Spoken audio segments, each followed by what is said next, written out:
حضور صلی اللہ علیہ وسلم سے پہلے کچھ نفلیں جنہیں ہم آپ کی مدامت اور باقاعدگی کی وجہ سے سنت موقدہ کہتے ہیں پڑھتے تھے، اور پھر نماز کے بعد کچھ نفلیں پڑھتے ہیں۔ اس میں یہی حکمت ہے کہ یہ دونوں کیفیتیں حاصل ہوں۔ جماعت ایک بہت ہی اہم چیز ہے اور اس میں بہت بڑا ثواب ہے۔ روحانی دنیا کا فائدہ بھی ہے کہ جب ایک کام کے لیے بہت سے لوگ جمع ہو جاتے ہیں تو اللہ تعالیٰ کا فیض زیادہ ہو جاتا ہے۔ اس وجہ سے اللہ تعالیٰ سب کو حج کے لیے بلاتے ہیں، لاکھوں آدمی ہو جاتے ہیں تو فیض بھی بہت زیادہ ہو جاتا ہے۔ اگر آپ اور دنوں میں جائیں، جگہ تو وہی ہے، سب کچھ وہی ہے، لیکن وہ فیض نہیں ہوگا۔ وہ فیض عام اس وقت ہوگا جب عوام موجود ہوں۔ فرض نماز میں خاص فضیلت اور کچھ خاص برکات ہیں جو صرف اس نقطہ نظر سے پڑھنے سے حاصل ہوتی ہیں۔ اس کے لیے تیاری کی ضرورت ہے۔ اگر ہم بغیر کسی تمہید کے ہم اپنے دنیاوی کام چھوڑ کر اور وضو کر کے سیدھے جماعت میں شامل ہو جائیں اور واپس آ جائیں تو بہت ممکن ہے کہ ہمارا قلب پورے طور پر نماز کی طرف متوجہ نہ ہو، کیونکہ ابھی ابھی دنیا سے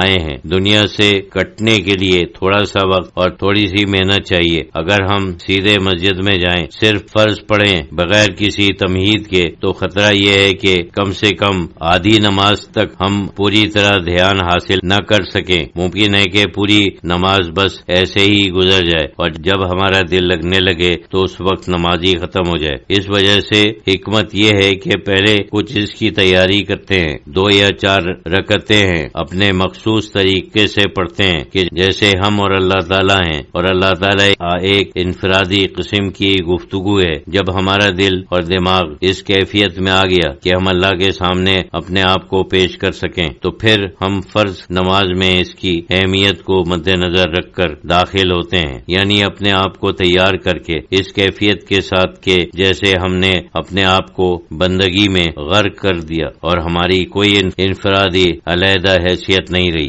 ایک فنائیت حاصل ہو۔ جب یہ پوری ہو گئی تو جو کچھ کیفیت ہم نے حاصل کی اس کو مزید تقویت دینے کے لیے اس کے بعد ہم اور نمازیں پڑھیں تاکہ باجماعت بندگی کے اظہار کے بعد ہم خاص بندگی کی کیفیت سے محروم نہ رہیں، کیونکہ دونوں انسان کے لیے ضروری ہیں۔ اس وجہ سے رسول اللہ صلی اللہ علیہ وسلم نے اگر فرض نمازوں کے بعد بھی کچھ نفلیں سنت موقدہ کی شکل میں ہیں مقرر کی ہیں، فجر اور عصر کے بعد اس وجہ سے نہیں ہے کہ وہ وقت تنگ ہوتا ہے، یہ تو ایک مصلحت کی بات ہے۔ اگر وقت ایسا نہ ہو تو ان کے بعد بھی نفلیں ہوتی تو یہ حکمت ہے۔ سنتوں اور فرض کے ادائیگی میں مصلحتیں لوگ دونوں مسجد میں پڑھتے ہیں۔ اگر عام طور پر لوگ سنت مسجد میں نہ پڑھتے، شاید بالکل نہ پڑھتے، لیکن صحیح حدیث کی روح سے فرض کے علاوہ نفل نمازیں ہیں جن میں سنت مؤکدہ اور غیر مؤکدہ اور جو کچھ آپ پڑھنا چاہیں ان سب کا گھر میں پڑھنا افضل ہے، اس میں کوئی شک و شبہ نہیں ہے۔ حضور صلی اللہ علیہ وسلم نے فرمایا کہ سوائے فرض کے سب سے اچھی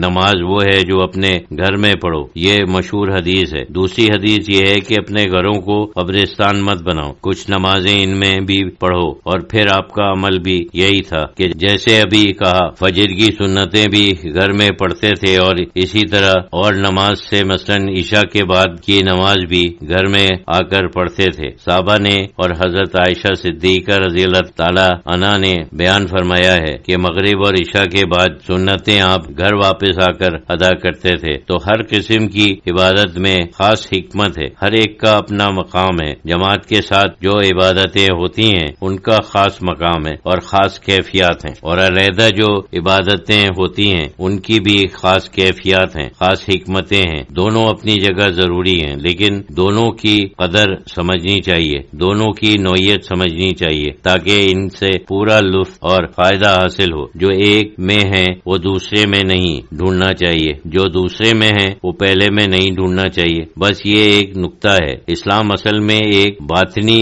انقلاب ہے۔ اسلام کے معنی اصل میں ایک باطنی انقلاب کے ہیں، وہی انقلاب جو ہم صحابہ کرام میں دیکھتے ہیں۔ جس وقت انہوں نے حضور صلی اللہ علیہ وسلم کو قرآن پڑھتے سنا اور آپ کی صحبت میں رہے، باطنی انقلاب کے معنی ہے روحانی انقلاب اور اخلاقی انقلاب۔ اصل میں وہ اسلام ہے، باقی سب اس کی شاخیں ہیں۔ جب تک وہ باطنی انقلاب نہ ہو اسلام کا کوئی کام پورا نہیں ہوتا۔ نماز کا مقصد یہ ہے کہ یہ باطنی انقلاب ہو، اس کو تقویت پہنچے، اس کی ترقی ہو،